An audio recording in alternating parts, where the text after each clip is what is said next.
எல்லாருக்கும் இருக்கிற மிகப்பெரிய சந்தேகம். காதல் அப்படிங்கிறது எல்லா ஜாதகத்துக்குமே கைகூடுமா, இல்ல ஒரு சில ஜாதகங்களுக்கு ஒரு சில அமைப்புகளுக்கு காதலே கைகூடாதுன்னு இருக்கு? காதல் பண்ற தைரியமே ஒரு 20% பேருக்கு கிடையாது. ஒரு 80% 20% விதிவிலக்கு இருக்கு. காதல்னால கை கால் அப்படியே பொம்பளைய பார்த்தாலே பேண்ட் பாக்கெட்டுக்குள்ள கையை விட்டுக்கிட்டு, உண்மையை சொல்ல போனா எல்லாருக்கும் காதல் வந்துடாது. காதலிக்கிறவன் எவனும் பயப்படக்கூடாது, பயப்படுறவனும் காதல் பண்ணக்கூடாது. எங்க அப்பா காதல் பண்ணியிருப்பார், நிச்சயமா எங்க அப்பா சொல்லியிருக்கிறார் நானும் காதல் பண்ணேன். என்னுடைய தாத்தாவும் காதல் பண்ணியிருப்பார், என்னுடைய முப்பாட்டனும் காதல் பண்ணியிருப்பார். மனித குலம் காதல் இல்லை என்றால் மேஷத்திற்கு நேர் 7ஆம் வீடு, அதாவது கால புருஷனுடைய 7ஆம் வீடான துலாம் வலுத்தவர்களுக்கு காதல் எண்ணங்கள் வரும். சுக்கிரன் தான் காதல் கிரகம். ஒரு ஜாதகத்துல 7ஆம் அதிபதி வலிமையாகி அல்லது 7வது வீடே சுக்கிரனுடைய வீடாகி அல்லது இந்த துலாம் ரிஷபம் என்று சொல்லப்படக்கூடிய இந்த சுக்கிரனுடைய வீடுகள் வலுத்து காதலின் நாயகனாகிய கலத்திர காரகன் என்று எங்களுடைய ஜோதிடம் பெருமையாக சொல்லக்கூடிய இந்த சுக்கிரன் ஆட்சி உச்சம் அல்லது சந்திர அதியோகம் என்கின்ற நீச்சனாக இருந்தா கூட பரவாயில்ல. சுக்கிரனோட வீட்டுல ராகு இருக்கிறார், காதல் கண்டிப்பா வரும். ராகு திசை நடக்கும். சுக்கிரனுடைய வீட்டுல ராகு இருக்கிறார், அந்த 18-20 வயசுல ராகு திசை நடக்கும். அந்த 18-20 வயசுல ராகு திசை நடக்கக்கூடிய அமைப்புகள் அது உண்மையிலேயே ஒரு ஒரு ஒரு இதா வரும். காதல் கொஞ்சம் ஒரு மாதிரி அடிதடி அப்படி இப்படின்னு ஆகி அப்படி இப்படின்னு ஆகுதுன்னா அதுல செவ்வாசனி இருக்குதுன்னு அர்த்தம். சுக்கிரதசனம் தான் அந்த காதல் பலம் இழக்கும். அந்த காதல் ஒரு மாதிரியான சண்டை சச்சரவுகளுக்குள்ள வரும். அதே ராகுதசை நடந்தா காதல் சேரும்.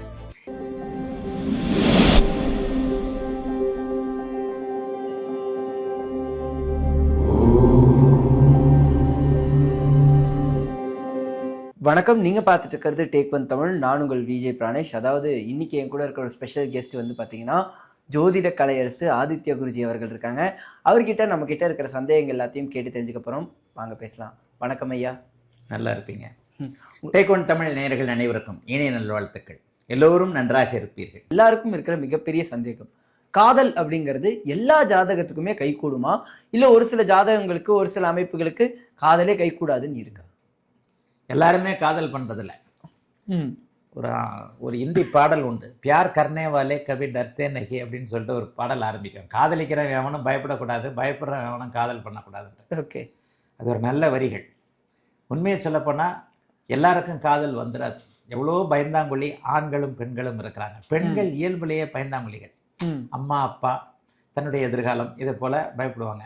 ஆனால் இன்னைக்கு பார்த்தீங்கன்னா பெண்கள் தான் காதலை முதல்ல சொல்கிறாங்க. இந்த ஜென்ரேஷனில், எங்கள் ஜென்ரேஷனில் அது வேற. இன்றைக்கு ஜென்ரேஷனில் பெண்கள் ஆணுக்கு நிகராக தைரியமாக வேலைக்கு படிப்புகள்லாம் வந்துட்டாங்க. ஒரு பெண்ணை இன்னைக்கு தன்னுடைய விருப்பத்தை ஒரு ஆண்கிட்ட முன்னால் சொல்லக்கூடிய தலைமுறையை இன்னைக்கு தலைமுறை வந்திருக்கு. காதல் செய்யணும்னா ரிஷப துலாம் என்று சொல்லப்படக்கூடிய சுக்கிரனுடைய வீடுகள் வலுத்திருக்கணும். மேஷத்திற்கு நேர் 7ஆம் வீடு, அதாவது காலபுருஷனுடைய 7ஆம் வீடான துலாம் வலுத்தவர்களுக்கு காதல் எண்ணங்கள் வரும். காதல் என்ன எப்போ வரும்? பெரும்பாலும் 50லும் ஆசை வரும்ன்றான். விதிவிலக்கெல்லாம் விட்டுருங்க. ஒரு 20 வயதுகளில் வரும்னு வச்சுக்கலாமா? 17 பருவம் தான். 17 வயசுல காதல், 16 வயசுல காதல் வந்தா தப்பு இல்லை. 16 வயதுன்றதே ஒரு மெச்சூரிட்டியான, அதாவது அந்த இளம் பருவம், ஒரு இளைஞர் பருவம். +2ன்னு வச்சுக்கலாமா? +2ல நம்ம தான் கிண்டல் பண்றோம். +2ல என்ன உனக்கு காதல் வேண்டி கிடக்குதுன்னு கேட்பாங்க. ஆனா அப்படி கேட்கறவங்க +2ல லவ் பண்ணிருப்பாங்க. கண்டிப்பா. உண்மையை சொல்லப்போனா காதல் எல்லா காலத்திலும் இருக்கிறது. எங்க அப்பா காதல் பண்ணியிருப்பார், நிச்சயமா எங்க அப்பா சொல்லியிருக்கிறார் நானும் காதல் பண்ணேன். என்னுடைய தாத்தாவும் காதல் பண்ணியிருப்பார், என்னுடைய முப்பாட்டனும் காதல் பண்ணியிருப்பார். மனித குலம் காதல் இல்லை என்றால் ஆதலினால் காதல் செய்வேர் உலகத்தீரே அப்படின்னு பாரதி சொன்ன மாதிரி காதல் இல்லைன்னா உலகமே இல்லை. ஆக 16-17 வயதுல சுக்கிரன் சார்ந்த தசாபுக்திகள் துலாம் ரிஷபத்தில் இருக்கக்கூடிய மேக்சிமம் துலாம் தான். காதல் பண்றவங்க எல்லாருக்கும், காதல் பண்ணி சக்சஸ் பண்ணவங்க எல்லாருக்கும் துலாம் கெட்டு போகாம இருக்கும். காலபுருஷனுடைய 7வது வீடு, 7வது வீடு ஆணையோ பெண்ணையோ குறிக்கக்கூடிய வீடு. சுக்கிர தசை நடந்தா காதல் பண்ணுவாங்க. உறுதியாவே சொல்லிடலாம். ஒரு விருப்பம் இருக்கும், காதல் நிறைவேறுகிறதா என்பது அப்புறம். காதல் பண்ற தைரியமே ஒரு 20% பேருக்கு கிடையாது. ஒரு 80% 20% விதிவிலக்கு இருக்கு. காதல்னால கை கால் அப்படியே பொம்பளைய பார்த்தாலே பேண்ட் பாக்கெட்டுக்குள்ள கையை விட்டுக்கிட்டு கை கால் உதற கேஸ் எல்லாம் இருக்கு. இல்லைன்னா சொல்ல முடியாது. உங்க இளைஞர்களுக்குள்ளே அது இருக்காங்க. கூச்சப்படுவார், பயப்படுவார், பதற்றப்படுவார், பெண்களோட பேச முடியாத ஒரு சூழ்நிலையில் இருப்பார். இந்த மாதிரி 20% விட்டுங்க. 80% பேருக்கு காதல் வருகிறது என்றால் அவர்களுக்கு சுக்கிர தசை நடக்கிறது என்று அர்த்தம். அல்லது சுக்கிரனுடைய வீடுகளில் இருக்கக்கூடிய அல்லது சுக்கிரனோடு இணைந்திருக்கக்கூடிய கிரகங்களுடைய தசை வருகிறது என்று அர்த்தம். தசை வருதுன்னு அர்த்தம். சுக்கிரனோட வீட்டில் ராகு இருக்கிறார், காதல் கண்டிப்பாக வரும். ராகு தசை நடக்கணும். சுக்கிரனுடைய வீட்டில் ராகு இருக்கிறார். அந்த 18-20 வயசுல ராகு தசை நடக்கணும். அந்த 18-20 வயசுல ராகு தசை நடக்கக்கூடிய அமைப்புகள் அது உண்மையிலேயே ஒரு ஒரு ஒரு இதாக வரும். அதுலேயும் வந்து அந்நிய இன மத மொழி பேசுகிறதுன்னு சொல்கிறோம் இல்லையா? அப்போ அந்த அந்நிய இன மத மொழி பேசுகின்ற ஒருவரை வந்து ஒருத்தர் லவ் பண்ணுறாரு. நான் இந்துவாக இருக்கிறேன், அவர் கிறிஸ்டினாக இருக்கிறார். நான் முஸ்லீமாக இருக்கிறேன், அவர் இந்துவாக இருக்கிறார். இந்த மாதிரியான வேற்று மத இன அமைப்புகளை வந்து ஒரு நிலையில் பார்க்கணும் அப்படின்னு சொன்னால் அவர் வந்து உண்மையிலேயே வந்து இந்த மாதிரியான சுக்கிரனுடைய வீடுகளில் அல்லது சுக்கிரனோடு சேர்ந்து இருக்கின்ற ராகுதசை இந்த மாதிரி தான்.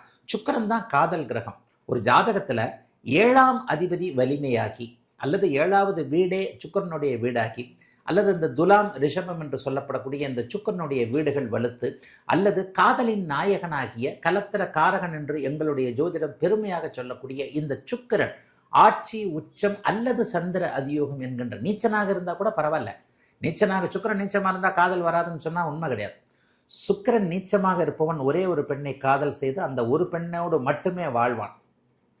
சுக்கிரன் நீச்சனாகி பலவீனமாகி பாபத்துவம் அடையாத ஒருவருக்கும் காதல் வரும். இதில் பெரிய காம்பினேஷன்ஸ்.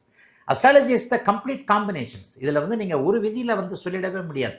சூட்சுமங்களை நீங்கள் உணர்றதுக்கு தான். காதல் செய்வதற்கான அமைப்பு என்ன? சுக்கிரன் நீச்சமான அவனுக்கு காதல் வராதா? கண்டிப்பாக கிடையாது. அவருக்கு காதல் வரும்.